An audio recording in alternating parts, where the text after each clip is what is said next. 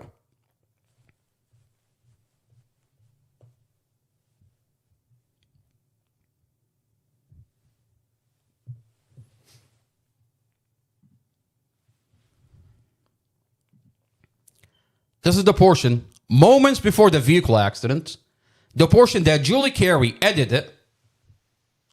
The dash camera that she released is an edited version, and it shows It doesn't show that Mustafa and Dorothy are sharing a cigarette. And when you see the way Dorothy feels Mustafa's fingers, I mean, look at how Dorothy feels Mustafa's fingers when she's taking that cigarette. And they want to tell you there's a heated argument inside the vehicle. They're sharing a cigarette. I mean, the way Dorothy feels Mustafa's fingers, and this is moments before the vehicle accident. Now, why is that left out from what NBC4 aired out on the news? Oh, it's going to show what actually happened inside the vehicle is that there is no argument inside the vehicle. Because if you show that portion, you're going to tell the police department that you're lying about Mustafa.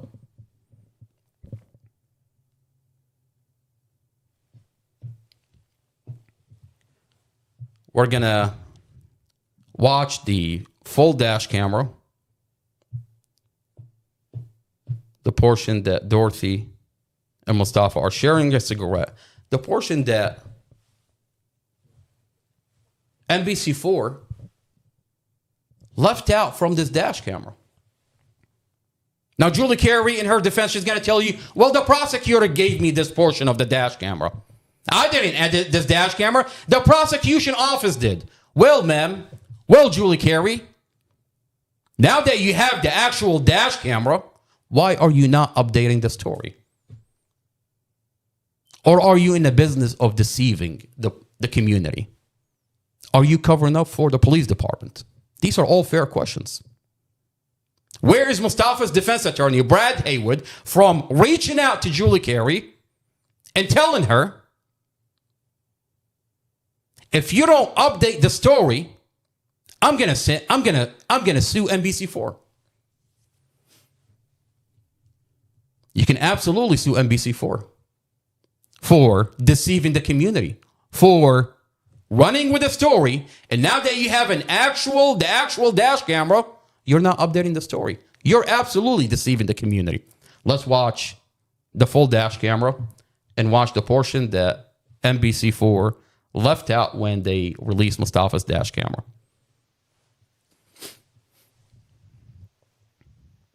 The way Dorothy feels Mustafa's fingers,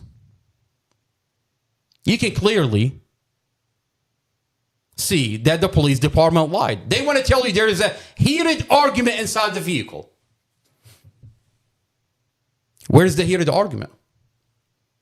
I mean, Dorothy feels Mustafa's fingers when she's taking the cigarette. And this is literally, if you rewind what NBC4 released on their media outlet, literally 20 seconds, if you rewind it, you see that Mustafa and Dorothy are sharing a cigarette. And Dorothy feels Mustafa's fingers. But they want to tell you there's a heated argument inside the vehicle. On this day, Dorothy asked Mustafa to take her to her mom's anniversary. She wanted Mustafa to take her to her mom's gravesite to lay flowers on her mother. And they're running late. You can clearly see there's traffic, and Dorothy's getting frustrated because she's not going to make it. There is traffic.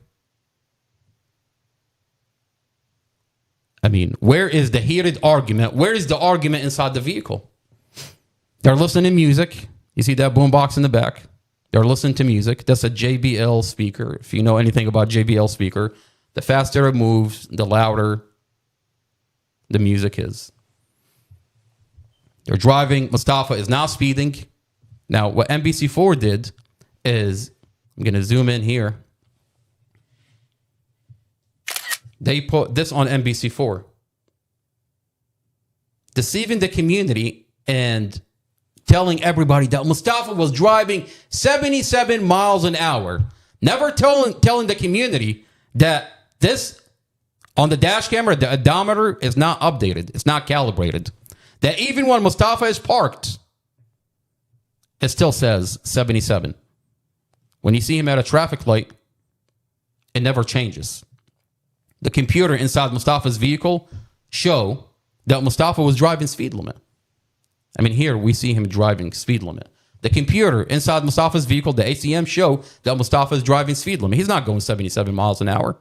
But the NBC4 just put it on their media outlet, deceiving the community. They're driving normal. Clearly, they're running late. There is traffic. Mustafa takes a left turn. He's trying to pass a vehicle in front of him. We clearly see there is no argument inside the vehicle. Mustafa is going to attempt to pass that vehicle in front of him. Unfortunately, he took the wrong turn. You see here, he took the wrong turn. There's nowhere to go. He can't get back into traffic. Clearly, you see Empress in the back. Everybody shifts forwards. The computer inside the vehicle showed that Mustafa's foot was on the brake the whole entire time. There's a medium right in front of him. He can't get back into traffic. He ends up in oncoming traffic. There's nowhere to go. You can't get back into traffic. Let's watch that one more time. He's attempting to pass a vehicle in front of him. He takes a lane. It's the wrong lane. He hits the brake. You see Empress shifts forwards. You see how Empress shifts forwards? You see how Empress shifts forward, completely forward? The computer inside the vehicle showed that Mustafa slams on the brake. His foot is on the brake the whole entire time. The police department inspected Mustafa's vehicle and found brake failure. The vehicle would not stop. He tried to get back into traffic, tried to pass a vehicle in front of him, takes the wrong lane. At this point, he can't get back into traffic. You see that vehicle right there? That vehicle right here blocks him from going back in. There is nowhere to go. There's a medium right in front of him. There's a medium right there. There's nowhere to go. There's a medium right there. He ends up in oncoming traffic. Now, when you're in that position, what did Mustafa do? He avoided every vehicle. He avoided the first vehicle. He avoided every vehicle. And he clears all the vehicle. And here, the dash camera cuts off. The police department tell us, the official story from the police department, tell you this dash camera doesn't have audio and it's cut before impact. How is a dash camera cut before impact? Now, I'm going to show you something else that's really interesting. When you watch this dash camera, you find out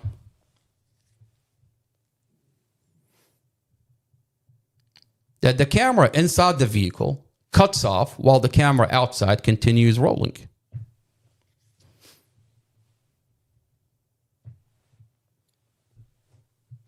Let's watch.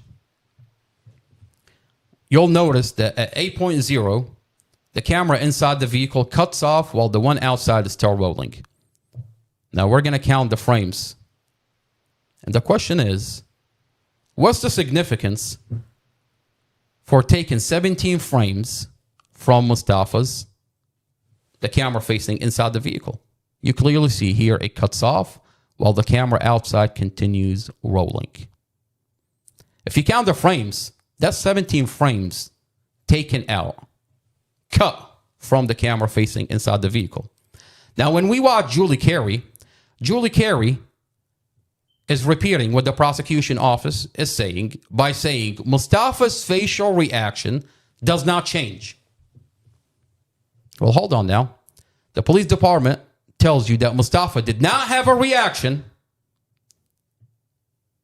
Well, this dash camera is cut. 17 frames are missing from Mustafa's facial reaction. And you want to sit there and talk about Mustafa's facial reaction? Well, let's zoom in on Mustafa's facial reaction, even though the police department took 17 frames from Mustafa's dash camera. What do we see Mustafa doing right before the camera cuts off?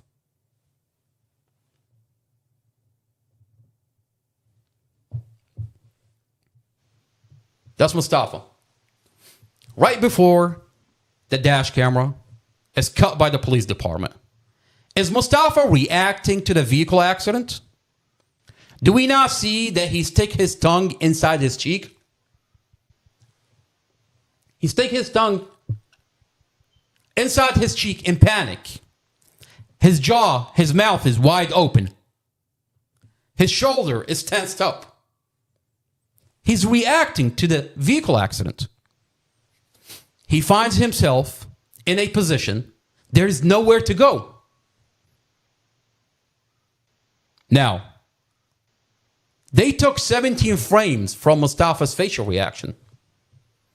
The officer that shows up on scene, Officer Chad Mason, says, and this came out in a motion to dismiss. He takes the stand, and he tells the presiding judge, Judge Carol Weimer, that he went into Mustafa's vehicle, took Mustafa's dash camera back to his vehicle. He took Mustafa's dash camera off the windshield. He took it back to his vehicle, removed the SD card, plugged it into his computer, downloaded the files from this dash camera, then took the SD card from his computer, plugged it back into the dash camera, went back into the vehicle, and stuck it back on the windshield. Officer Chad Mason says that he sat on those files for 2 days. 2 days later is when he got a warrant for the dash camera. Well, that's interesting. Today we have a dash camera that Commonwealth Amy Ashworth tells us it doesn't have audio, it's cut before impact, and when you measure the frames, there are 17 frames missing from inside the vehicle. Now, I don't have to be a digital forensic to tell you that the officer cut and muted this dash camera. Why am I saying that? Well, when you find out that when digital forensic finally got this dash camera, Kathy Zymuth, she said there is audio to this dash camera. So wait a minute. This is a sealed case. For 2.5 years, you've been telling us there is no audio to this dash camera. And now we're finding out when we steal the file. Now that I stole the file, now I'm in possession of the dash camera. I'm in possession of the documents inside this discovery.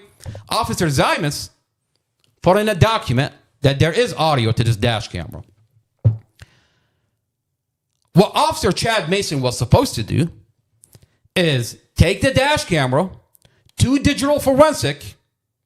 Digital forensic is supposed to mirror and copy the files in this dash camera and uploads it to the server, evidence.com. And the reason she mirror and copy the files is to protect the integrity of the original files and then upload it to the server. But instead, that's not what happened. Officer Chad Mason testified to that he took the dash camera, downloaded the files, and he's the one that uploaded the dash camera to the server. Sat on it for 2 days. And today you have a dash camera that's uploaded to the server that has no audio, and it's cut before impact, and it has 17 frames missing from inside the vehicle. But digital forensic says this dash camera does have audio, but the version that they uploaded to the server, the version that specifically Officer Chad Mason uploaded to the server, is a dash camera that he cut and muted. Now, we circle back to Julie Carey. This is the dash camera. This is the actual dash camera that Julie Carey left out from releasing on NBC4. That Mustafa and Dorothy were sharing a cigarette. Gonna zoom in on Mustafa and Dorothy. And let's watch moments before the vehicle accident.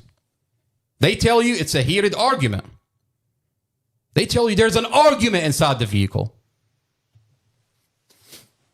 But when I watch the actual dash camera, the portion they left out is that Mustafa and Dorothy are sharing a cigarette.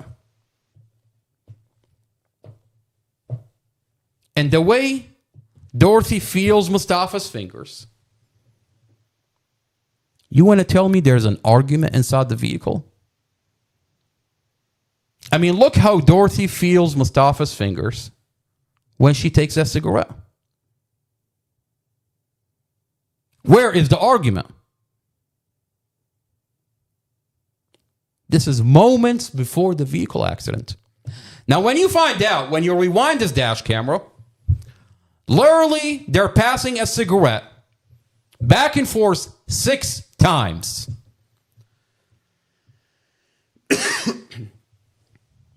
Literally, you rewind it 30 seconds, you rewind it another 30 seconds, you rewind it another 30 seconds. They pass that cigarette back and forth 6 times. And they want to tell you that they're arguing inside the vehicle. No wonder this dash camera is sealed by the county. And when Julie Carey airs out this dash camera on NBC4, they edited the portion where they're passing back and forth a cigarette. I mean, here, you go back and you see them passing back and forth a cigarette 6 times. Here, Dorothy is giving Mustafa directions. She gives Mustafa direction 3 times. He doesn't know where her mom's anniversary is. He's giving her a ride to her mother's anniversary. And you can clearly see Dorothy is giving Mustafa direction. You see how she gestures? She's giving him directions.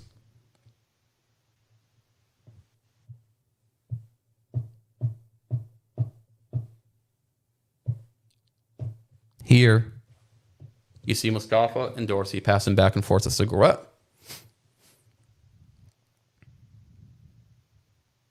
Dorothy passes a cigarette to Mustafa.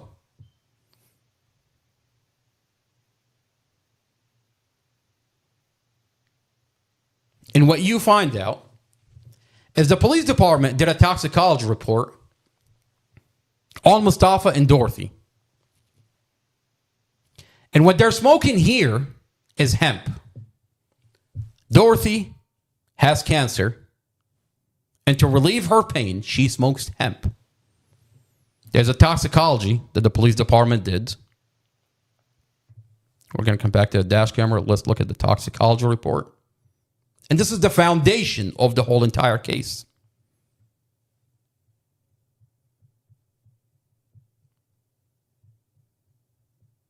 There we go. This is Mustafa's toxicology report.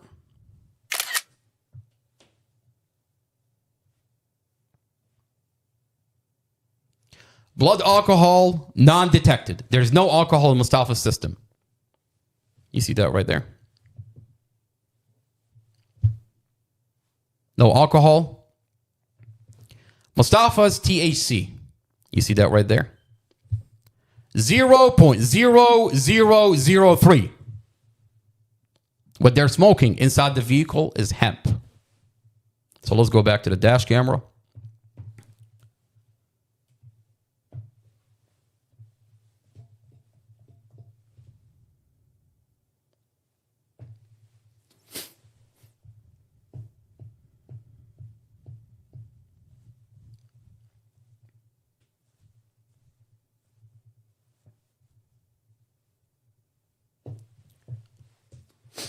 So here you see Mustafa and Dorothy. Let's go back a little bit. There we go. You see Dorothy is going to be passing a cigarette to Mustafa. Mustafa's not speeding. He's driving regular. They're listening to music, that JBL speaker in the back.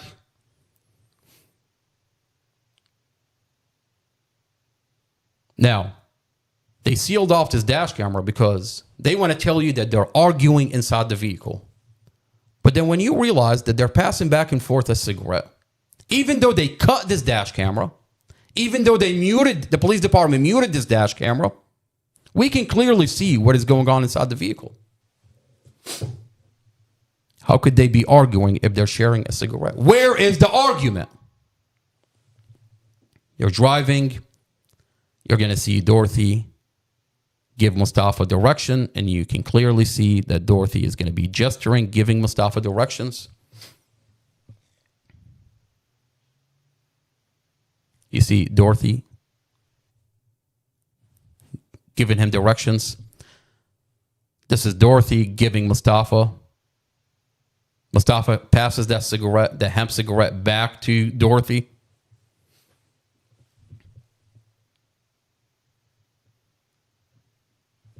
The prosecution office is very terrified, and that's why they sealed this dash camera. Here, Mustafa, you can see Mustafa is asking Dorothy which way. If you zoom in on Mustafa, and you'll see Dorothy giving him direction for the second time, telling him where to go. Mustafa, you see Mustafa's telling her which way. She's telling him, keep going straight. We're going to zoom in on Mustafa one more time.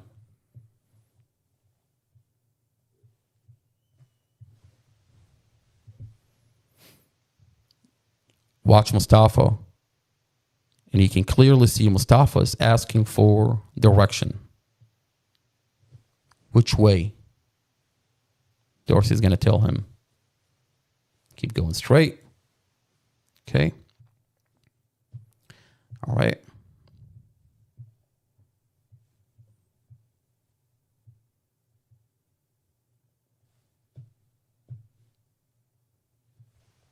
All right.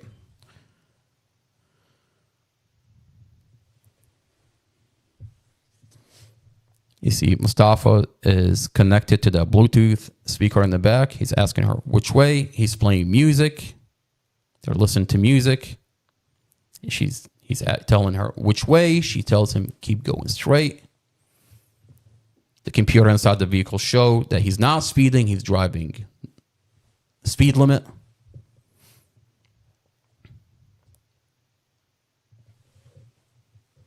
Here you'll see Dorothy pass the hemp cigarette back to Mustafa.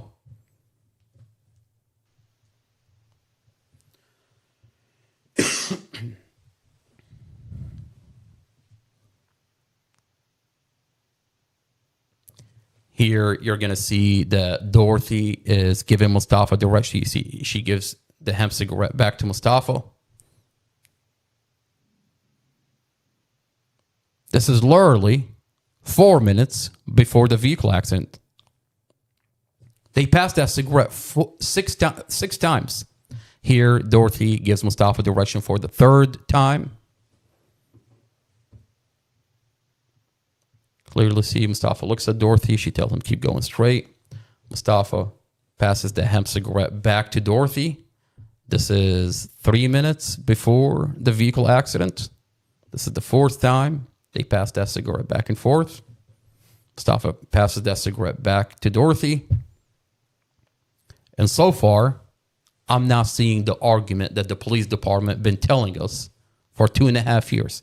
Mustafa has been held in solitary confinement for 2.5 years, and the police department falsified his statement. They said, you, Mustafa, told me that you were arguing. There's a recording that Mustafa never said that. And when you watch the dash camera that they've sealed off from the community, you watch and see that they're passing back and forth a hemp cigarette and that there is no argument inside the vehicle. Dorothy passes the cigarette back to Mustafa. This is literally 2 minutes before the vehicle accident.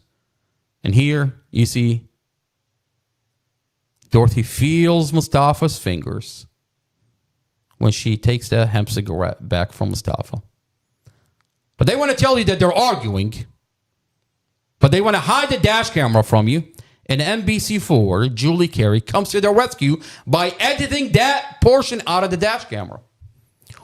1.4 million people saw the edited dash camera on NBC4. And they don't know that Julie Carey edited it where Mustafa and Dorothy were sharing a cigarette moments before the vehicle accident. Here you see sun glare off of Dumfries Road.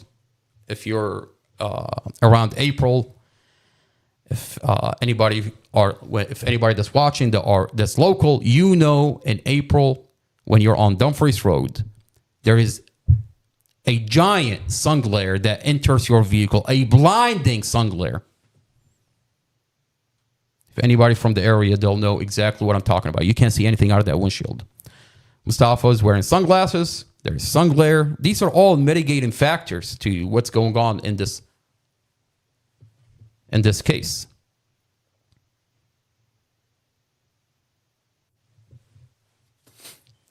You can clearly see Dorothy is frustrated. She's going to be late. They're not going to make it. There's traffic. They're listening to music.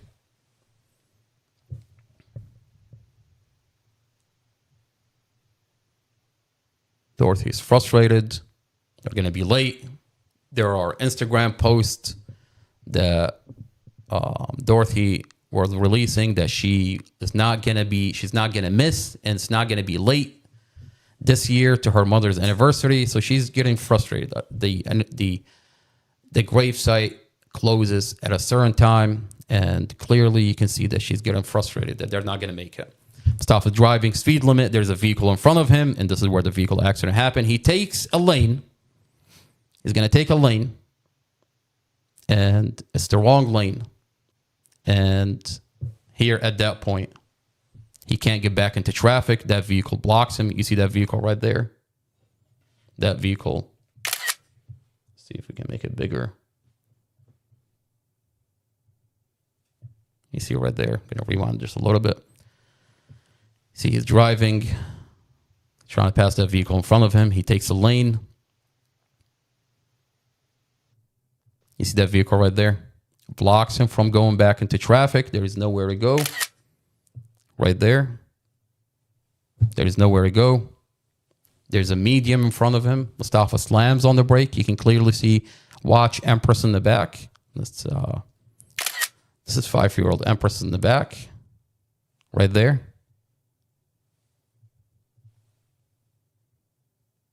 Empress in the back. You can clearly see that right here, Mustafa slams on the brake. You see Empress? You see how Empress shifts completely forward? I'm gonna circle right here, Empress. If you zoom in, if you see Empress shifting completely forward, that's Mustafa slamming on the brake at that point right here. Okay.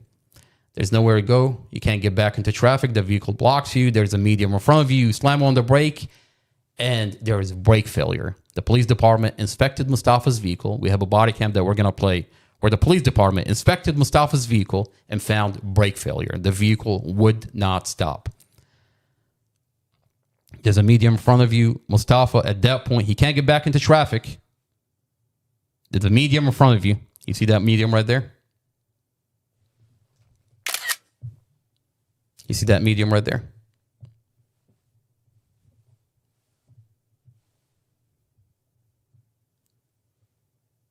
You can't get back to traffic. There's a medium. Mustafa avoids this vehicle.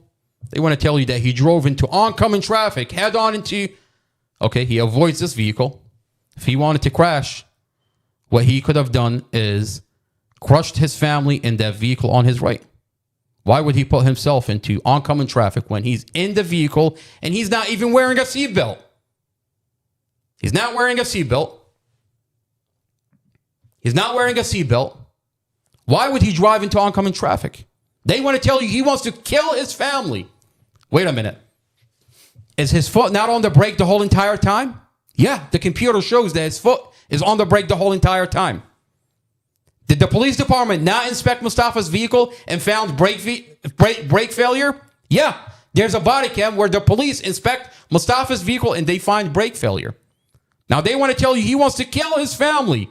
He wants to crash into oncoming traffic. Well, if he wants to kill his family, why not crash into that vehicle on his right? Why would he? You see that vehicle right there?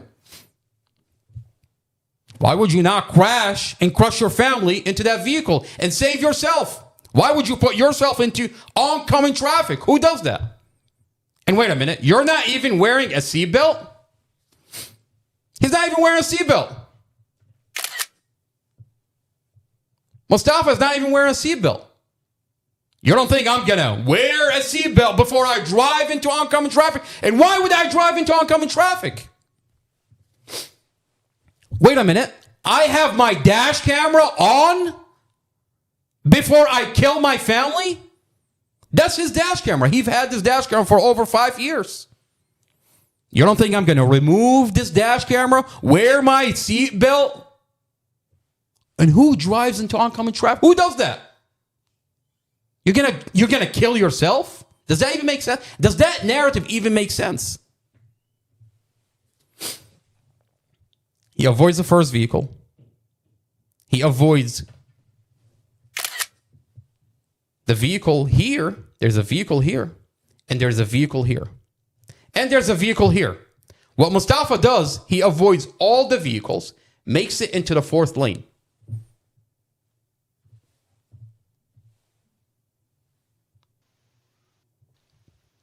The investigator on scene says, Mustafa, investigator Robert Drum on scene. I have a body cam where investigator Robert Drum says Mustafa cleared all the vehicle, made it to the fourth lane. That's literally on body cam.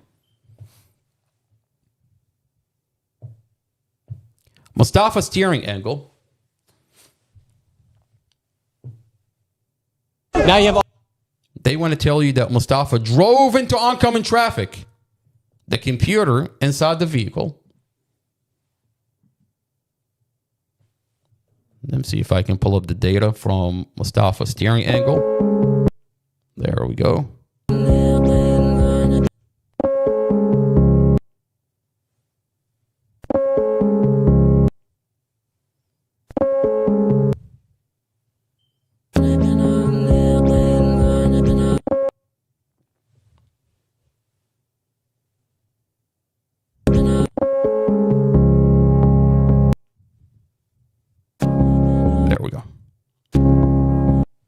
This is the data from the ACM from the computer inside the vehicle. The steering input. You see the steering input? Steering wheel turned counterclockwise. Mustafa is steering away from the vehicles. Wait a minute, for 2.5 years, you've been telling us, the prosecutor office has been telling us that Mustafa drove into oncoming traffic. I'm looking at the data in Mustafa's ACM. Steering input. Steering wheel turned counterclockwise, away from all the vehicles.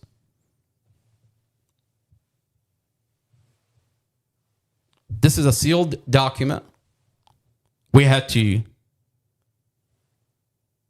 hack the server for the police department, access evidence.com, steal the files, and leak it. For us to find out that the police department has been lying us for 2.5 years. This is a body cam. Let's see if we pull up the body cam where the police inspected Mustafa's vehicle and found brake failure.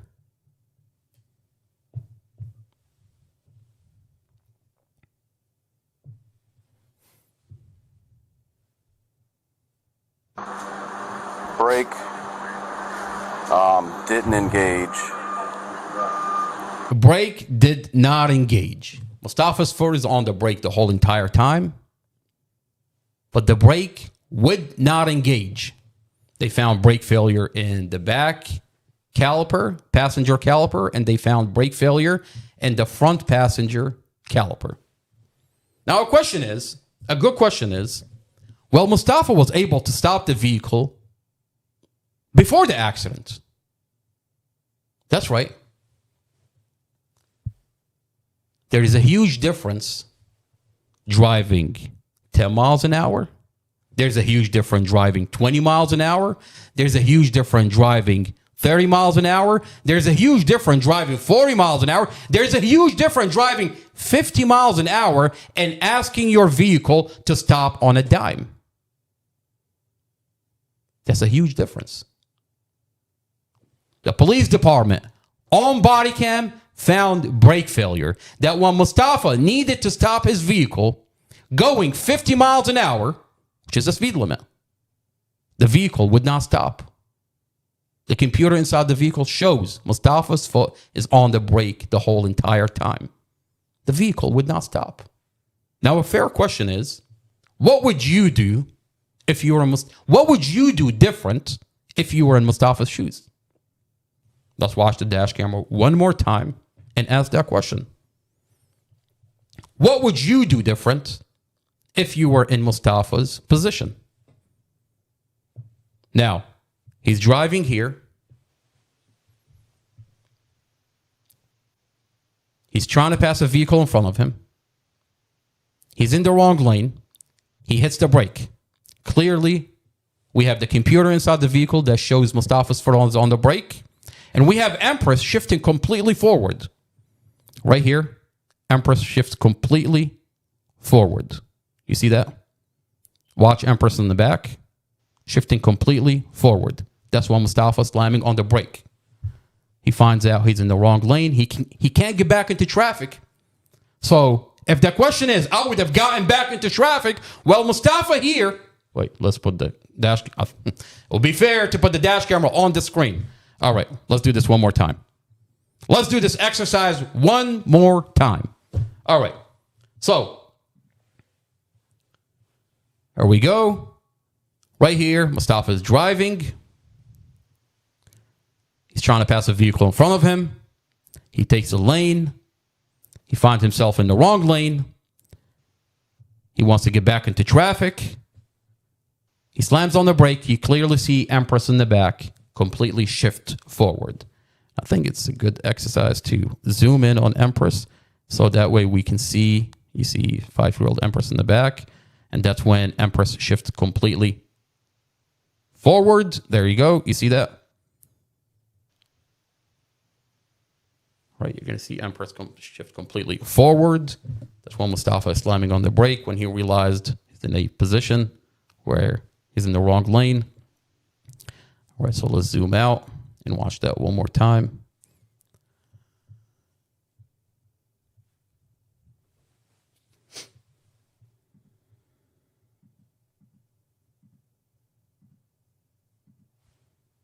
There we go.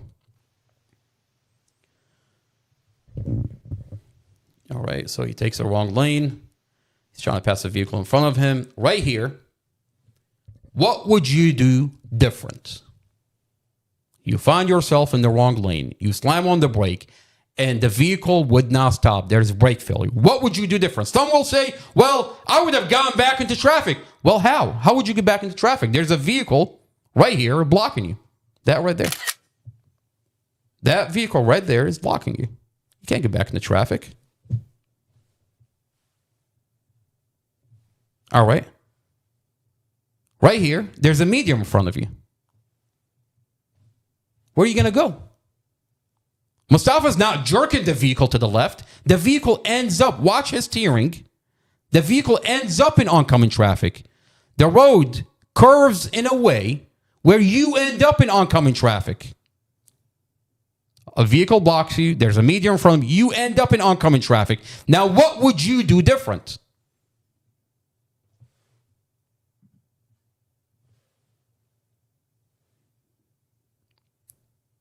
Mustafa avoids that white SUV.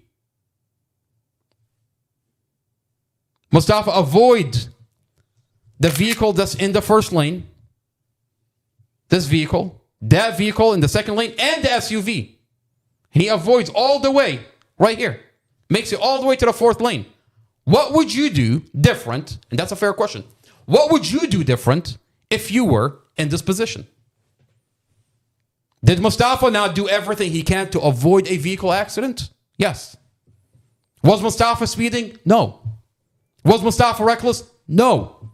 Was Mustafa under the influence? No. The toxicology report showed no alcohol, no drugs. Is Mustafa arguing inside the vehicle? No. They're sharing a cigarette moments before the vehicle accident. This is Mustafa and Dorothy sharing a cigarette moments before the vehicle accident.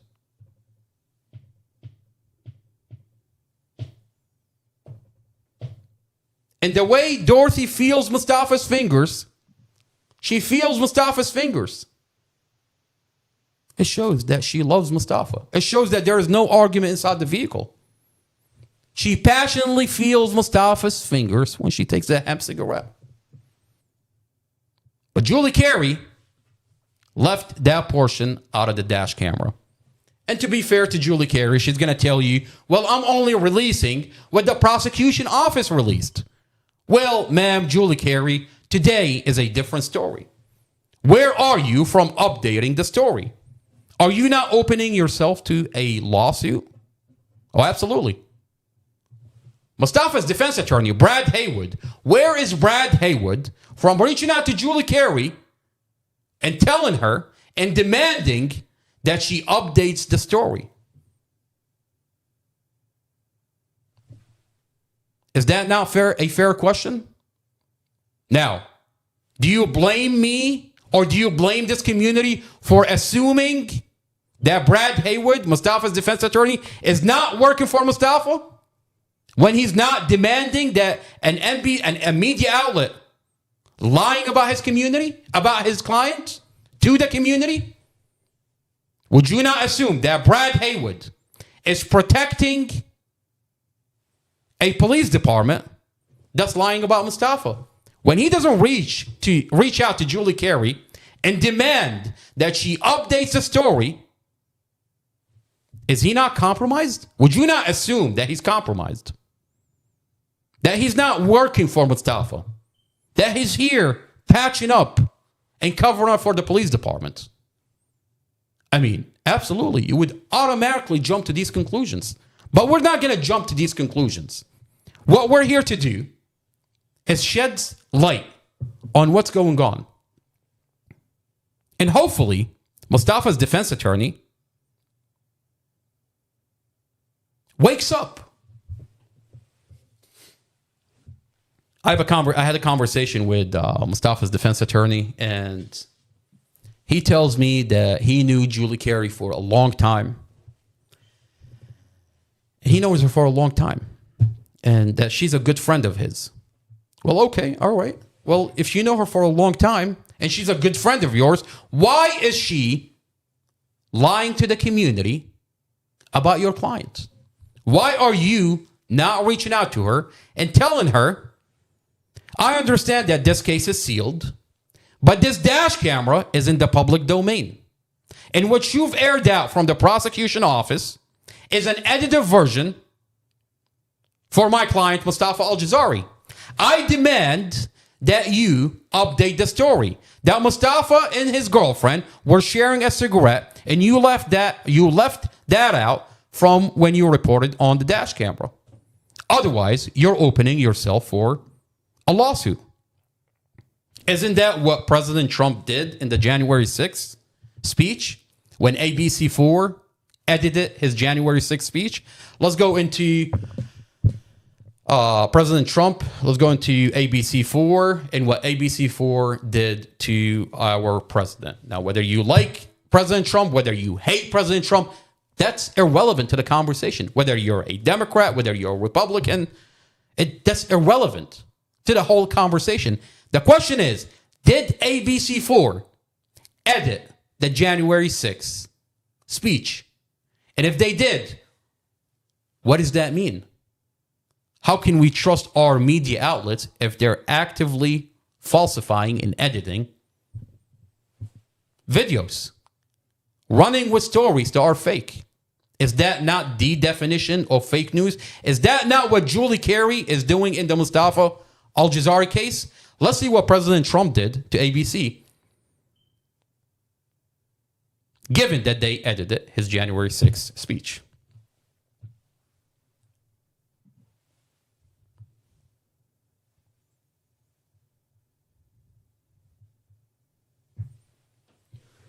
Bath fitter does showers? That's right. We offer a wide selection of beautiful and functional showers.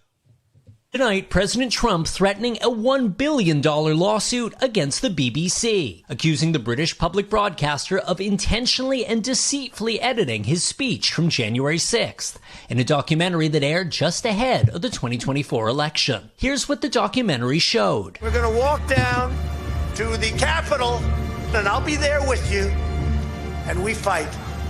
We fight like hell. And if you don't fight like hell, you're not going to have a country anymore. And here's the original, starting off the same. We're going to walk down to the Capitol, and we're going to cheer on our brave senators and congressmen and women. But the next part of the speech was actually almost an hour later. And we fight. We fight like hell. And if you don't fight like hell, you're not going to have a country anymore. In a letter to the BBC obtained by NBC News, the president's legal team demanding you immediately retract the false, defamatory, disparaging, and inflammatory statements made about President Trump. The BBC's chairman, Samir Shah, today apologizing. The apologizing is... He got fired later. ...for the way the team edited President Trump's speech to his supporters on January the 6th. And acknowledging the edit made it seem the president made a direct call for violence. Can the president sue a British broadcaster in a U.S. court? A foreign corporation and a foreign broadcaster can be sued in the United States so long as there's enough of a connection. The fact that the BBC is broadcast in the U.S. is enough. Do you think the president has a case? The president does seem to have a case, and a lot of that is based on admissions that were made by the BBC. They admitted that the edit did look as if it were a call to violence. The misleading edit was one of a number of issues raised in a leaked internal BBC report. Concerns were also raised about the corporation's... Okay, so you get the point. They've edited the January 6th speech, flat out edited the speech, and... President Trump, what he did, he sued ABC for ABC. And if that's what's happening with ABC, the question is, where is Mustafa's defense attorney? From picking up the phone, reaching out to Julie Carey, and demanding that she updates her story. Now, let me show you exactly what she did with Mustafa's dash camera. So that way we're all on the same page. What she did, she took different time frames and she clipped them together. Let me show you what I'm talking about. There we go. There we go. So watch the number on the top left corner. That's at the dash camera at 36 minutes and 21 seconds. This is some of the dash cam video the prosecution played for the judge to try to convince him to keep Mustafa Aljazairi behind bars. It shows the moments before his car crashed into oncoming traffic. No, lady, the moments before you left out the portion where they're sharing a cigarette. So she takes the portion from 36:21 and then killing his girlfriend, she fast forward this to 36:42. Fontaine and her 5-year-old daughter. There is no audio. And then she switches it back to 45 seconds. But prosecutors say the That's the third clip. Facial expressions indicated they were arguing, continuing a fight that began. You see right here, moments right before that, they were sharing a cigarette. And the way Dorothy feels Mustafa's fingers when she takes that hemp cigarette from him. Earlier. But Julie Carey left that portion out of the dash camera in the day over a former boyfriend. Then as the car right here at 36, so here 45 seconds, so 35 minutes and 45 seconds, and then she jumps to 36:45 seconds. As the car reaches an intersection, it veers left into oncoming traffic. Prosecutors saying Aljazairi did it intentionally. Another camera angle. And then she switches to the interior. Another camera angle showing the victim's face and fear as she braces for impact. Aljazairi's expression changing little. Aljazairi's facial changes little. The police department cut 17 frames from Aljazairi's facial expression. Let's go back to what we're talking about. Let's see. Let's go back to, there we go. There we go. Let's see.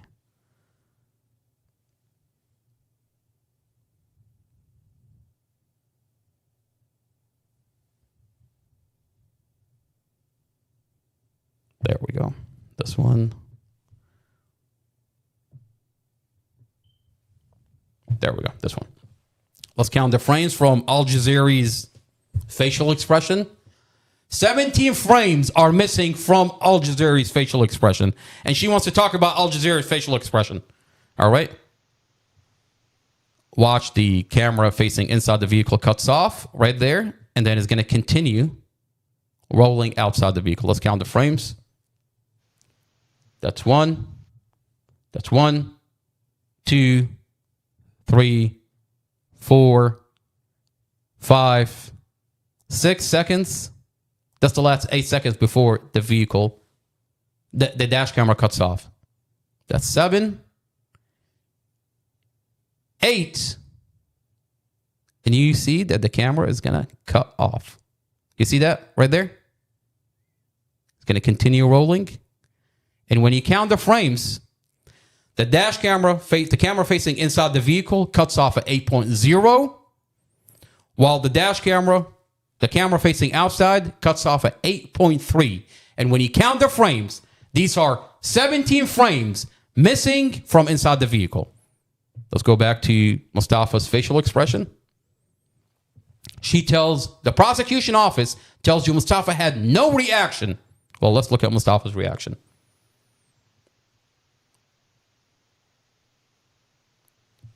You see that his shoulder tenses up. You see his jaw is... Wait, it would help if I can put that on the screen. Let's put that back on the screen. Let's go back. There we go. This is moments before the dash camera cuts off. This is 17 frames are taken away by the police department. They cut the camera facing inside the vehicle. You see Mustafa's jaw is wide open. His mouth is wide open.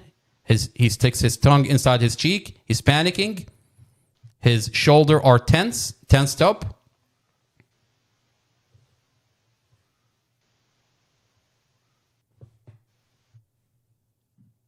Mustafa is reacting to a vehicle accident. Now,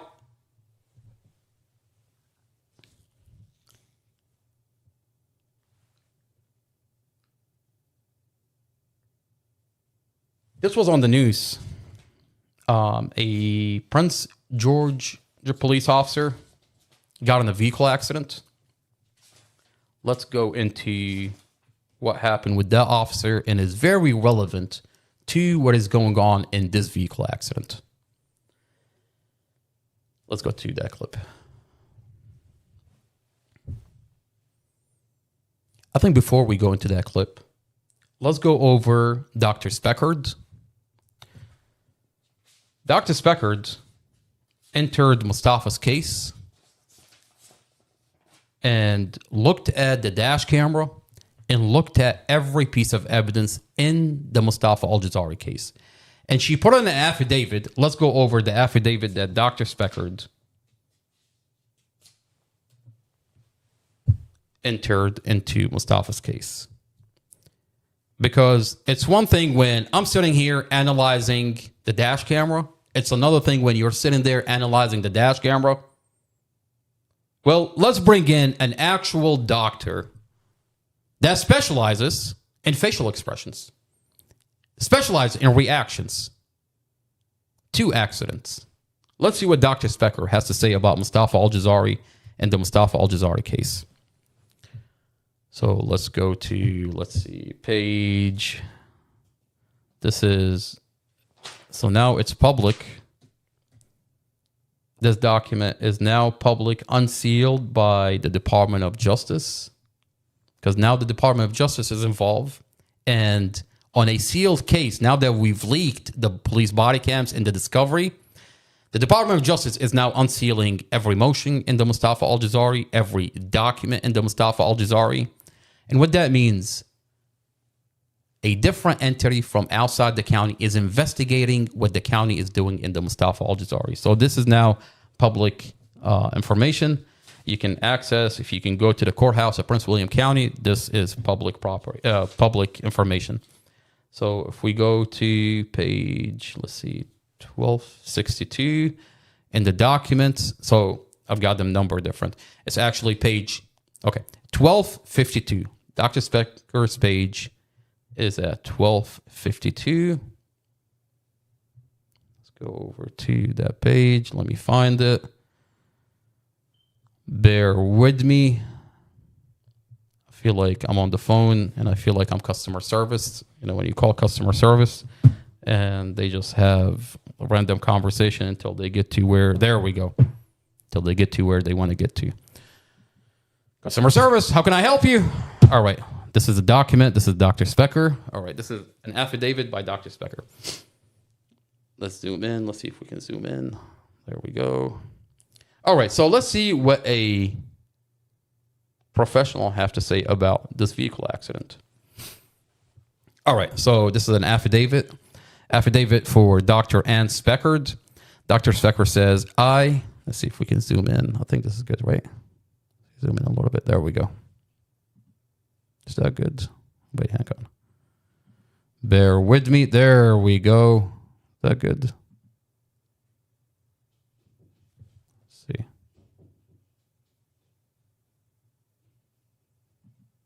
That's better. All right, there we go. All right. Affidavit for Dr. Specker and Specker. This is page 1252. All right. I, Dr. Ann Speckard, state as follows. Item number 1, I am over the age of 18 years and qualified to make this affidavit. Item 2, I am a resident of the state of Virginia and make this affidavit based on my own personal and professional knowledge. Item 3, I have no direct or indirect interest in the outcome of this case for which I am offering observation, analysis, opinions, and testimony. Item 4, I obtained a Bachelor of Science from the University of Wisconsin at Madison in 1980. Item 5, I obtained a Master's of Science in Child and Family Studies from the University of Wisconsin at Madison in 1982. Item 6, I obtained a PhD in Family Social Science from the University of Minnesota at St. Paul in 1985. Item 7, I am currently the director of the International Center for the Study of Violent Extremism, ICSVE, served for over 2 decades as adjunct associate professor of psychiatry at Georgetown University School of Medicine and also served as an affiliate in the Center for Security Studies, Georgetown University. Item 8, I'm a member in good standing for the American Psychological Association. I'm licensed in Virginia as both a licensed professional counselor and marriage and family therapist, and I have a clinical psychotherapy practice. Item 9, I have been qualified as an expert witness in numerous hearings, including in testimony before Congress and Federal District Court, Military Court, Virginia Circuit Court, and Immigration Court. All right, let's go over to the next page. Item 10, I have been specifically qualified as an expert witness in psychological trauma in numerous matters. Item 11, as a result of my education and experience and my review of the literature, I have working knowledge and expertise in how individuals physically and emotionally respond to trauma situations and dangerous circumstances, including how individuals respond in split-second decision-making situation and after traumatic events. This is specifically important in the Mustafa Aljazairi case. Item 11 is very important. She's talking about traumatic situations, dangerous circumstances. This is exactly what you need an expert to be able to testify to. All right, we're going to read item 11 one more time. As a result of my education and experience and my review of the literature, I have working knowledge and expertise in how individuals physically and emotionally respond to traumatic situations and dangerous circumstances, including how individuals respond in split-second decision-making situation and after traumatic events.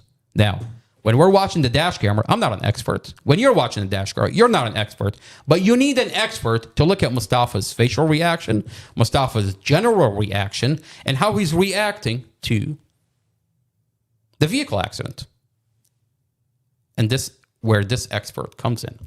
Item 12, I am familiar with the facts of this case, and I have specifically reviewed the interior dash camera video of the defendant, Mustafa Aljazairi. Reaction immediately before the car crash in this matter. More specifically, I am aware of the allegations that Mr. Aljazairi steering his vehicle into oncoming traffic while in the middle of an intersection.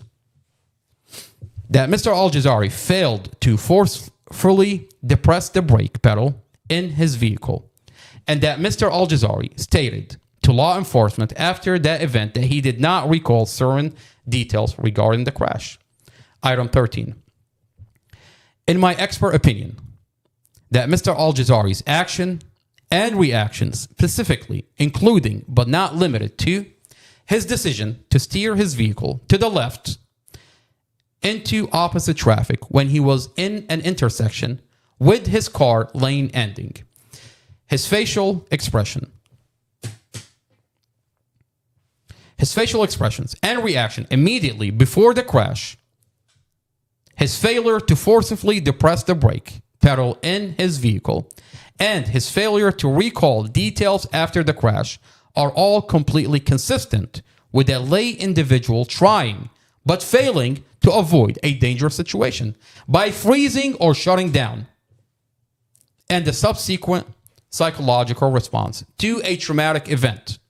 More specifically, Mr. Aljazairi's action and reaction before the crash are completely consistent with an individual reacting to a dangerous and traumatic situation while trying to avoid harm, and is incredibly common for individuals to freeze and fail to respond optimally when faced with a dangerous and traumatic event, specifically in quickly changing and life-threatening circumstances.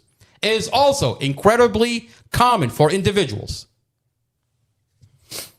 to have dissociated response in the case of traumatic events and does not remember all details of a traumatic event after they occur.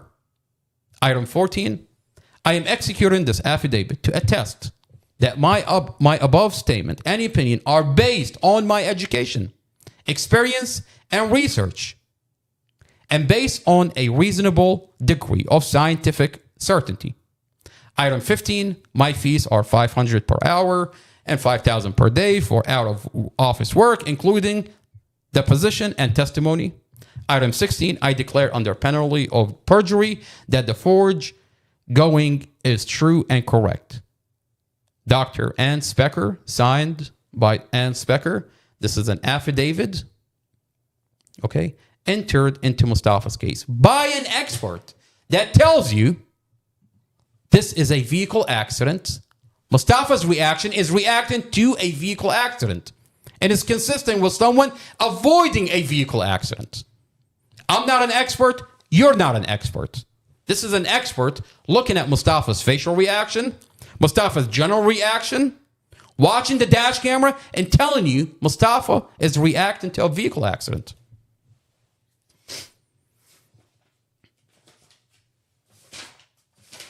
We're going to watch Mustafa's facial reaction one more time. There we go. This is Mustafa. Keep in mind that the police department took, cut, and edited this dash camera. Took 17 frames from inside the vehicle, while the camera facing outside is still rolling. And what we see here is 17 frames missing from Mustafa's facial reaction. And what we see is Mustafa reacting to a car accident. Mustafa's tongue sticks his tongue inside his cheek. reacting in panic to a vehicle accident. His mouth is wide open. His jaw is wide open. His shoulder is tensed up. Mustafa is reacting to a vehicle accident. For 2.5 years, they've been telling you that Mustafa had no facial reaction. As a matter of fact, went as far as edited the dash camera and took 17 frames from Mustafa's facial reaction. And it still didn't help them. What we see here is a man that's panicking, reacting to a vehicle accident. And you don't have to take my word for it. We just read the affidavit of Dr. Ann Speckard that watched this dash camera, that's an expert in facial reaction, that's an expert in reaction to a traumatic event. She said, I watched the dash camera, and Mustafa's reaction is consistent with someone avoiding a car accident. All over the news, we have a Prince William County, not a Prince William County, let's see, I think it is a Prince George's County police officer who got in a vehicle accident. And I think his vehicle accident is relevant to what we're talking about in the Mustafa Aljazairi case.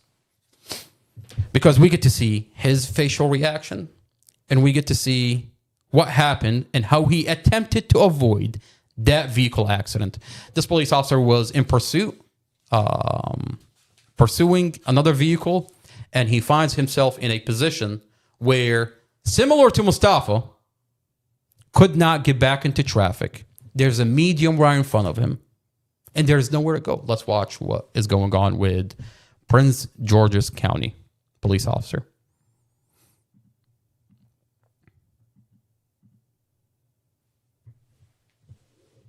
Wrap up something special at the Downtown DC Holiday Market. Shop 100 plus local makers, enjoy festive food and live music, all on F Street Northwest, November 21st through December 23rd. Find your holiday magic at downtowndc.org. I thought I was possibly dead. Now to dramatic dash camera video that shows the moments when a Prince George's County police officer drove the wrong way. Oh, wait a minute. This is the same anchor that covered the Mustafa Aljazairi case, NBC4. Let's see how they report on that police officer. Now to dramatic dash camera video that shows the moments when a Prince George's County police officer drove the wrong way on Route 1 near Beltsville and hit another driver head on.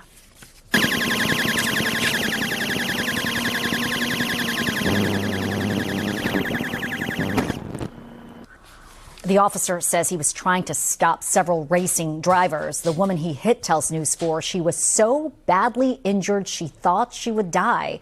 That was in 2021. Years later, she says she's still dealing with health issues, but that Prince George's County has been trying to get out of paying her medical bills. Our Amy Cho has a story you'll see only on News 4.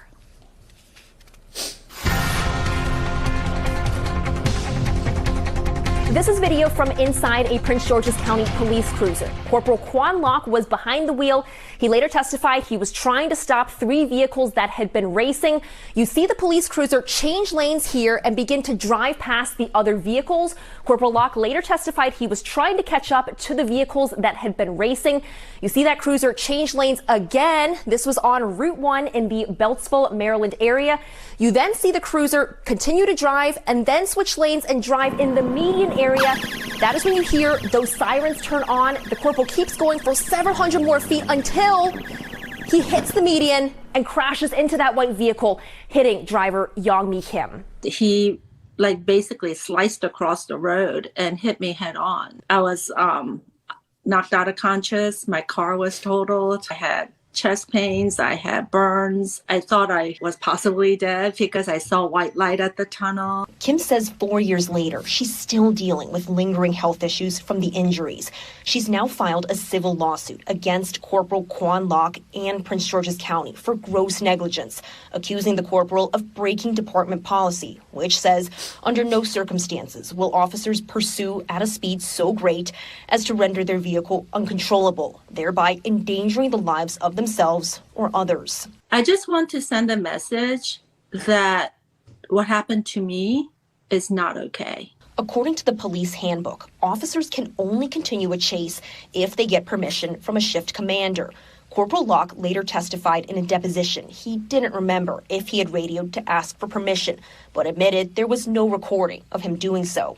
Young Mi Kim's attorney provided News 4 an internal police report showing 3 Prince George's County police supervisors found there was employee error and the crash was preventable. But Prince George's County is arguing it shouldn't have to pay Kim's medical bills and that the crash was partially her fault. 2 weeks ago, an attorney for the county submitted a court filing with this picture saying because Miss Kim was holding her phone with at least one hand, she could not have both hands on the steering wheel as needed to avoid an accident. Kim insists she was paying attention, and court documents show the police supervisor who was in charge that day later testified she's not at fault. What I experienced was a lot of blame. And I feel like in many ways they have re-victimized me over and over again. The county also argued in its motion Corporal Locke made several attempts to avoid this accident, that he was not driving excessively fast. His lights and siren were on, and that this car here should have yielded and let him back in. Young Mi Kim's lawsuit goes to trial on December 8th. It comes as Prince George's County Police have come under fire in recent months for their chase policies. Earlier this year, 3 different people were killed in the county in a span of 3 weeks by drivers fleeing traffic stops.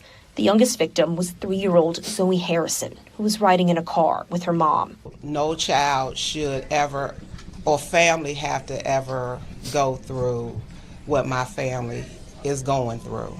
Just last week, the Prince George's County Council passed a bill called Zoe's Law, aimed at more accountability around police pursuits. Councilmember Crystal Oriata co-sponsored the bill. I don't think the intention for the police officers when they start chases is that anyone's going to die, but the reality is that when you are speeding in a vehicle, it becomes a weapon. Under the new bill, the Prince George's County Police Chief must file a yearly report with the council on all the pursuits police were involved in, the reason for each pursuit, and whether department policy was followed.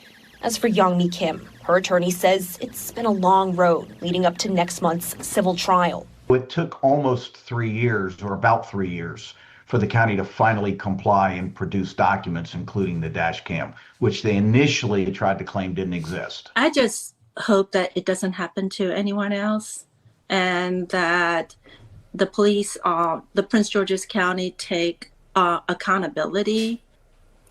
Now, Prince George's County Police confirmed to me today Corporal Quan Locke is still with the department and did not face discipline for this incident. The department said it does not comment on pending litigation, but we discovered this may not be the first time Prince George's County Police have faced a liability claim related to Corporal Quan Locke. I obtained this document showing the county paid a settlement for a Quan Locke in 2021 for $2,690 for auto liability. The police department refused to answer my questions about that case. Back to you. All right, Amy Cho, live for us in studio tonight with that story. Amy. All right, there's so much to take away from what's going on with Prince George's Police Department. This officer is driving, pursuing a vehicle, and he's passing the vehicle in front of him. And he finds himself in a position where the vehicle blocks him from going back. There's a medium right in front of him, and he ends up in oncoming traffic. Where have we seen that before? Oh, wait. Let's look at the officer facial reaction. Wait a minute. They're not even talking about the officer facial reaction. He didn't have any facial reaction. Wait a minute. Mustafa's tongue is stuck in his cheek. Mustafa's mouth is wide open. Jaw is wide open, reacting to a vehicle accident. But you want to have Mustafa sit on murder charges. They're charging Mustafa with murder. For 2.5 years, the Commonwealth attorney charged Mustafa with murder. And what does she say in her prosecutor, Mustafa? She says, Mustafa did not have a facial reaction. Therefore, I'm going to charge him with murder. What are you talking about? Oh, I'm going to seal off this dash camera. No one is going to see it.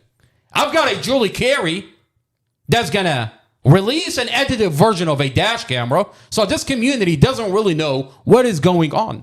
I'm going to say that he's arguing inside the vehicle. I'm going to edit the portion where they're sharing a cigarette. I'm going to have my officer cut 17 frames from inside the vehicle and seal off the file. No one can verify what Commonwealth Amy Ashworth is doing. No one can verify what her police officers are doing. Did Mustafa do everything he can to avoid a vehicle accident? Yeah. His foot is on the brake the whole time. He avoided every vehicle.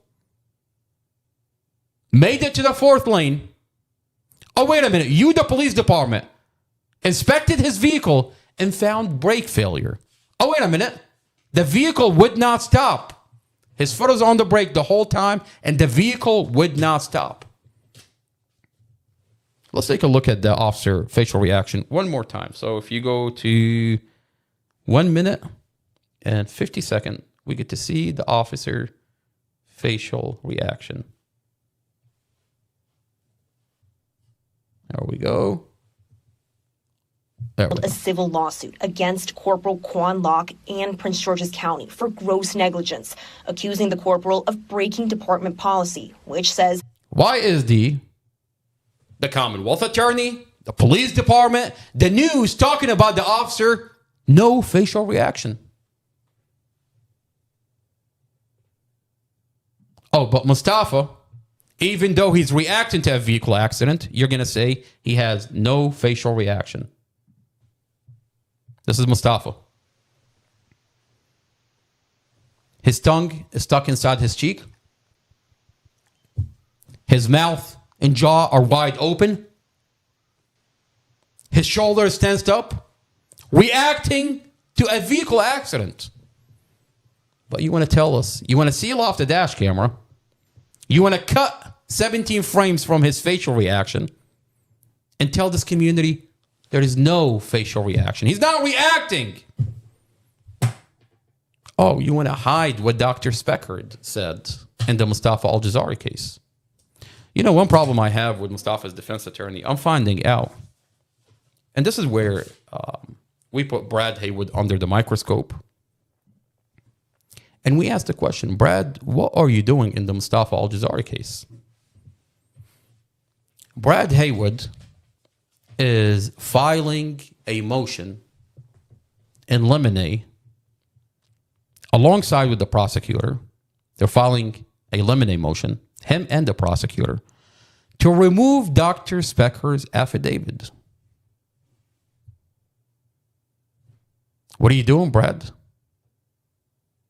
You're removing an expert who's testifying that your client is reacting to a vehicle accident? Isn't that questionable? I mean, what am I supposed to assume about Mustafa's defense when he's attacking the expert that's testifying that this is a vehicle accident? That I've watched the dash camera and the expert says, in my expert opinion, I've watched the dash camera and Mustafa Aljazairi is reacting to a vehicle accident. Brad Haywood is removing Dr. Speckard affidavit. Where have we seen that before? Oh, wait a minute. Mustafa's first defense attorney, Casey Stevens, that was on body cam, talking to the investigator that falsified Mustafa's statement, how they were going to bring in a psychologist. And this is right after Mustafa was beaten up by guard inside the jail. Guards go in, beat Mustafa. We have a CCTV video where Mustafa is carried unconscious from one cell into another cell, half naked, unconscious. And then right after that incident, Mustafa's defense attorney, the first defense attorney, Casey Stevens, who we found out has a relationship with the officer, is conspiring on body cam. Of course, it was sealed by the county, so they're comfortable doing what they're doing. But we stole that body cam. We've leaked that body cam. where they're conspiring on how to bring in a psychiatrist and just write Mustafa off as incompetent. So that Mustafa can't testify that they falsified his statements, that they crushed and staged his vehicle, that they cut and muted his dash camera, that they weaponized the children against him. They want to bring in a psychiatrist to write Mustafa off as incompetent. Mustafa's defense attorney, Brad Haywood, stood in court and he told Judge Carol Weimer, the presiding judge, Your Honor, I will be filing a limine motion with the prosecutor to remove Dr. Spector's affidavit. And I want to bring her in for something different. You want to do what exactly? He wants to tell this community, he wants to bring her in, and he wants her to say, because Mustafa takes Adderall, prescription Adderall, Mustafa's been on Adderall since he was in high school, that Mustafa has ADHD. I think I'm saying it wrong, but you get the point. And that Mustafa, because of it, the accident happened. What are you talking about? What does that have anything to do with the car accident? And if you're so concerned about his Adderall, Mustafa has been in solitary confinement for 2.5 years. Not once did you ask, oh, gee, did my client get his Adderall? Clearly, he's been misdiagnosed for his fucking Adderall. Like everybody else in America. We all have kids that's been on Adderall since middle school. And now they're starting them since elementary. Mustafa's been on prescribed Adderall since high school. Clearly, ADHD is not a problem. That your client has been sitting in solitary for 2.5 years without his Adderall. And not once did you ask, did he get his Adderall prescription? But you want to attack the psychiatrist that studied this case, that put an affidavit that says, on the record, put an affidavit that this is a car accident, and Mustafa's reaction is consistent with someone reacting to a vehicle accident and avoiding a vehicle accident. If I didn't know any better, it sounds like you're working with a prosecutor. I'm not saying that. Your actions show that you are doing the bidding of the prosecutor. Correct me if I'm wrong. Am I missing anything?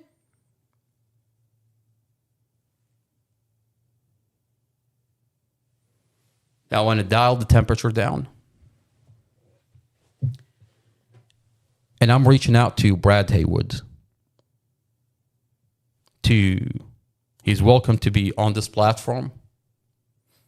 And I'm going to work hard on repairing and building a relationship with this defense attorney. Because I want to understand. The community needs to understand. Need to hear from Brad Haywood. This is the public document. The motions that you're doing are public.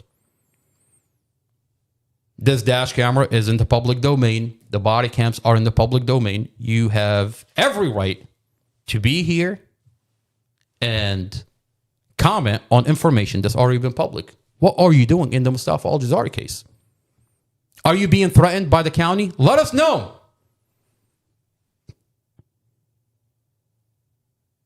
But what you're doing is very questionable.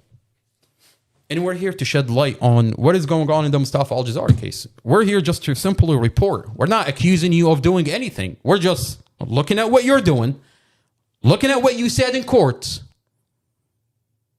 and we're asking questions.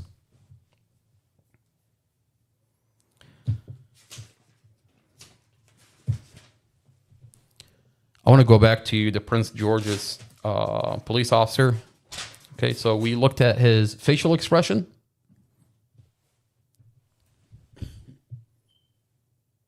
All right, there we go. So we looked at his facial reaction, and he had no facial reaction. Are we going to charge him with murder? You tell me. Because Mustafa sits on murder charges because the Commonwealth attorney says he has no reaction when we're looking at his reaction, that he's reacting to a vehicle accident. A psychologist, an expert, testified that he's reacting to a vehicle accident. in avoiding a vehicle accident. His reaction showed that he's avoiding a vehicle accident. All right, so we looked at the Prince William George's officer not having a facial reaction. Let's look at how what position he ended up in and how the accident happened. All right, let's see. I took notes. All right, so if you go to 114, there we go.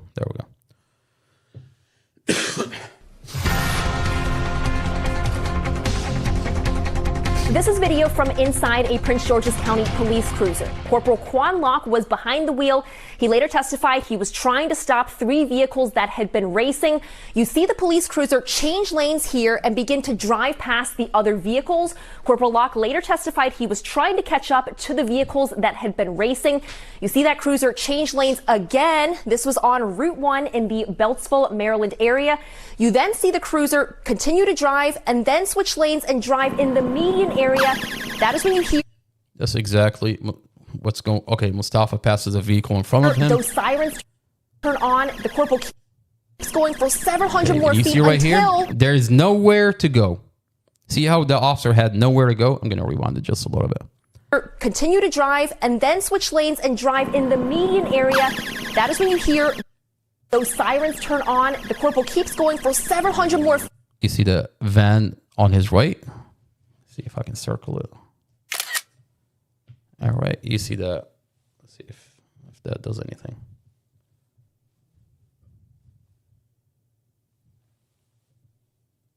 All right, you clearly see the van on the right. All right, there's nowhere to go. There's a medium right in front of him. You see that medium right there?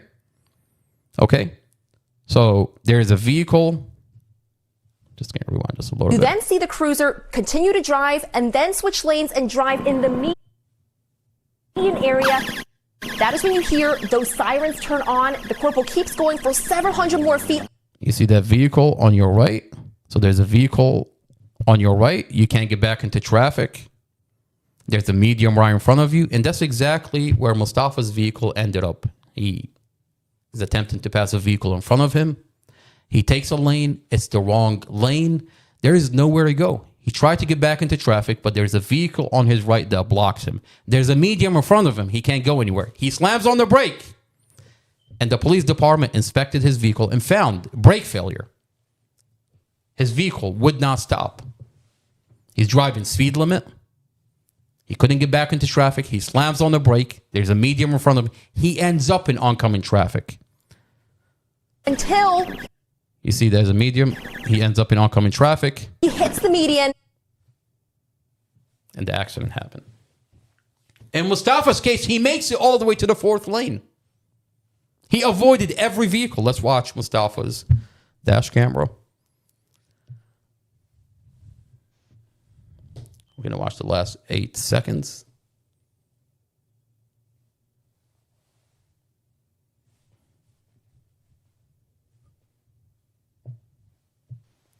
Mustafa is driving straight.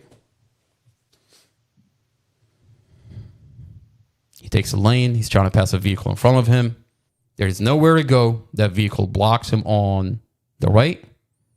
Mustafa slams on the brake. The computer inside the vehicle show that his foot is on the brake the whole entire time. You see Empress shifts forward. You see right there how 5-year-old Empress shifts forward. Mustafa's foot is on the brake the whole entire time. He couldn't get back into traffic. There's a vehicle on his right. And the question is, what would you do? We just saw an officer in a similar situation where there's nowhere to go. Accidents happen. And when they do, it's an accident. If you were in Mustafa's shoes, if you were in the officer's shoes, Prince William George's officer's shoes, what would you do? You can't get back into traffic. There's a vehicle blocking you. Mustafa slams on the brake. His foot is on the brake the whole time, and there's brake failure. The vehicle would not stop. There's a medium right in front of you. You see that medium right there? Gotta zoom in. You see that medium right there? There's a medium right there. You can't get back into traffic. There's a meteor in front of you. You end up in oncoming traffic. If you were in Mustafa's shoes, what would you do? What would you do different? Can you go back into traffic? No, there's a vehicle blocking you. Slam on the brake. Mustafa was slamming on the brake. His foot is on the brake the whole entire time. His vehicle has brake failure. The police inspected Mustafa's vehicle and found brake failure. The vehicle wouldn't stop. What would you do different if you were in Mustafa's shoes? You can't get back into traffic. The vehicle wouldn't stop when he hit the brake. There's a meteor in front of you. Now you're here. Now you avoided the SUV, that white van. You see that white van? Mustafa avoided the SUV. That van right there. He avoided every vehicle and made it all the way. He avoided the circle. The first vehicle. He avoided this vehicle. He avoided this vehicle. And he avoided the SUV. And made it all the way to the fourth lane. And the SUV turned into Mustafa. Imagine, you avoid every vehicle, you make it to the fourth lane, and the SUV turned into you. The SUV never hit the brake, was distracted, was on some kind of medication, and she literally turned into Mustafa, into the fourth lane.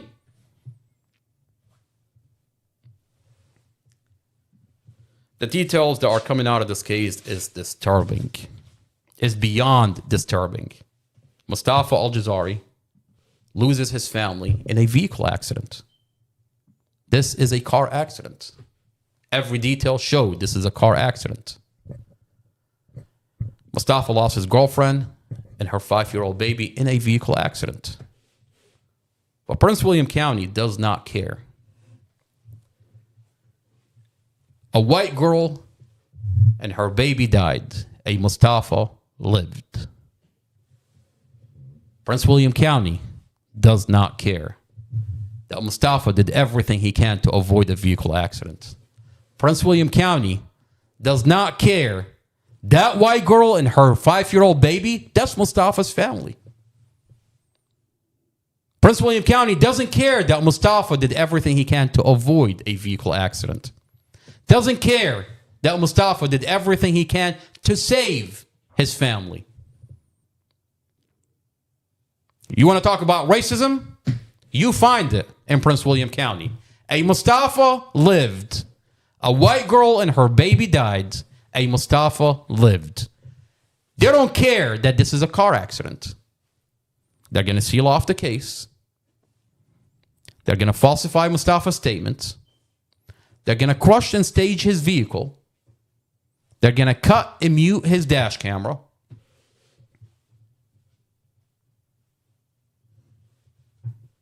They're going to weaponize the children. The children that Mustafa was a father figure in their life. A 9, a 10, a 14. They're going to tell those children that Mustafa killed your mother on purpose. That Mustafa ran away, left your 5-year-old baby sister to bleed to death. Wait a minute. Why are you telling children? Why are you lying to children? Mustafa was in a coma.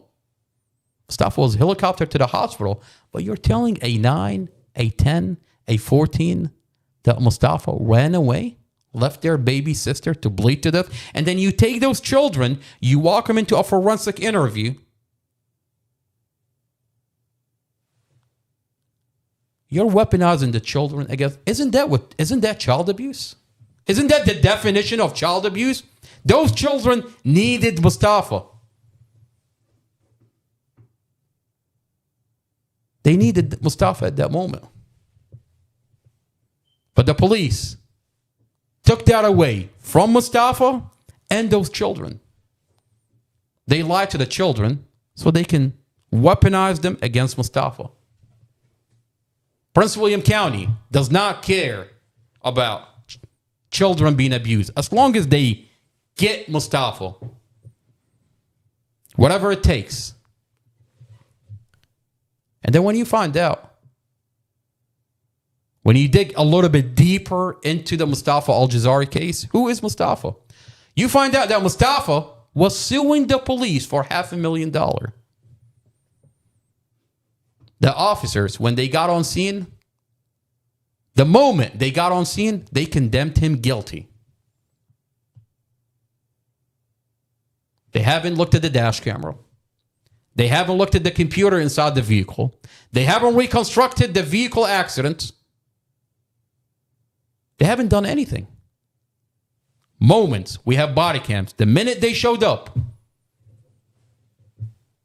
they're pointing at Mustafa, talking about they've been briefed about Mustafa. They know Mustafa. Well, yeah, you know Mustafa. He's suing you for $500,000.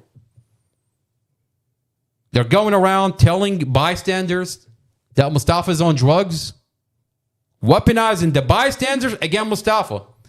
Don't mind him laying on the floor in a coma in front of his vehicle. Mustafa was in a coma in front of his vehicle. Don't mind him. He just killed a woman and her baby. That guy right there, he's on drugs. And then you do Mustafa's toxicology report. You find out he's not on drugs. He's not on alcohol. Officers were simply lying about Mustafa. And they condemned him guilty the moment they showed up on scene. Imagine, you get in a car accident. You lose your family in a car accident. You're in a coma. And officers, the moment they show up, they condemned you guilty. Because you, Mustafa, in Prince William County, we have to put you back into your place. How dare a Mustafa sue the police in our county? On that note, I want to thank everybody for being here. I want to remind everybody that when we're on this podcast, we are not attacking the police. The majority of police serve our community. They're from this community. I have a really good relationship with a lot of police officers. What we do here on this podcast is I have specific files on specific officers, and we're asking for accountability in our community. And if we can't ask for accountability, then we're not living in a safe community. You literally have officers above the law doing whatever they want to do. The next time you call 911, you're going to get the officer that falsified the Mustafa Aljazairi case. You're going to get the officer that murdered Tatiana David.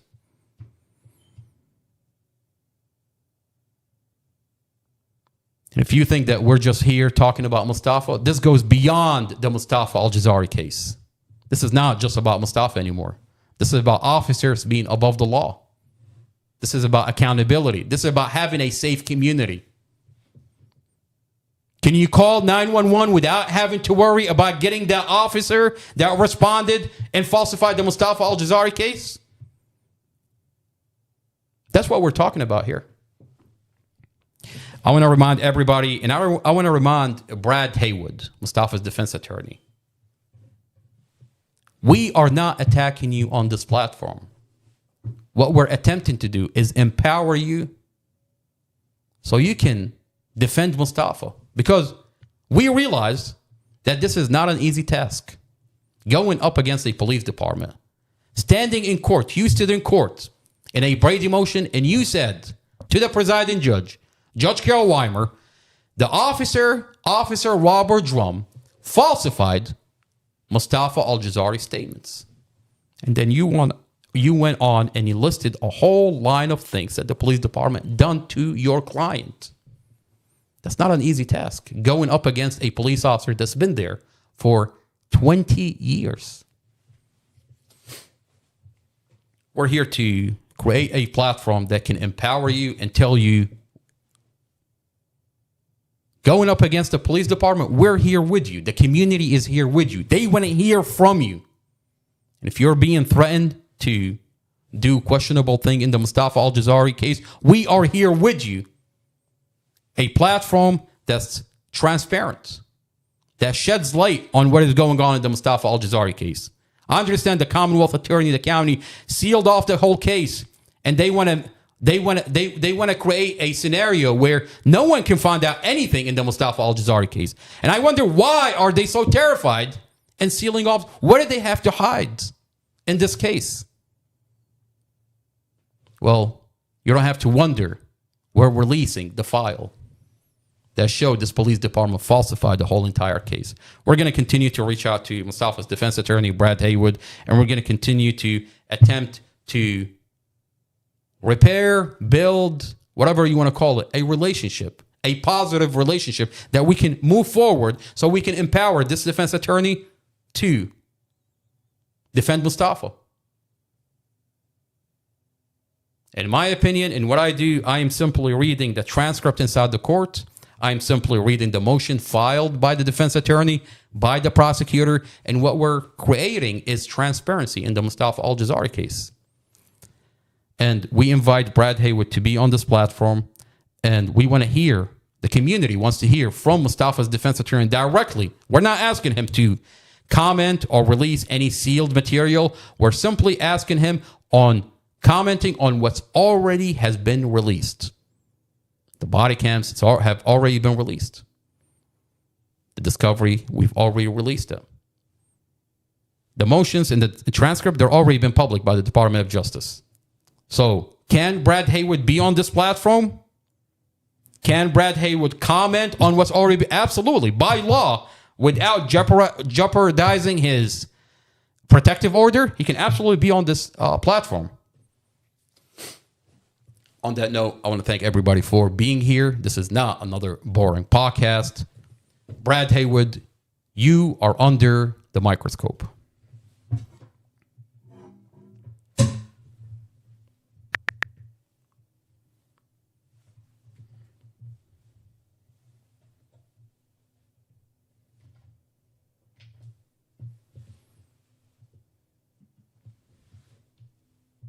If any of that is posted anywhere on the internet, we're going to have problems. Whatever copies have been made of that, those need to be destroyed. Okay. Okay? If they get disclosed, that is going to put me in a situation where I will have to withdraw from the case. Okay. If you disclose that information in any way, all of it needs to be destroyed now. But if you disclose it in any way, it's going to put me in a position where I will have to withdraw from the case. If you all choose to go on the internet and try to publicize this stuff, that's going to create real problems. Okay. You can't do it, is what I'm telling you. You cannot do it. I will have to move to withdraw from the case. Okay. All right. Okay. All right. So make sure everybody's aware of that. Okay.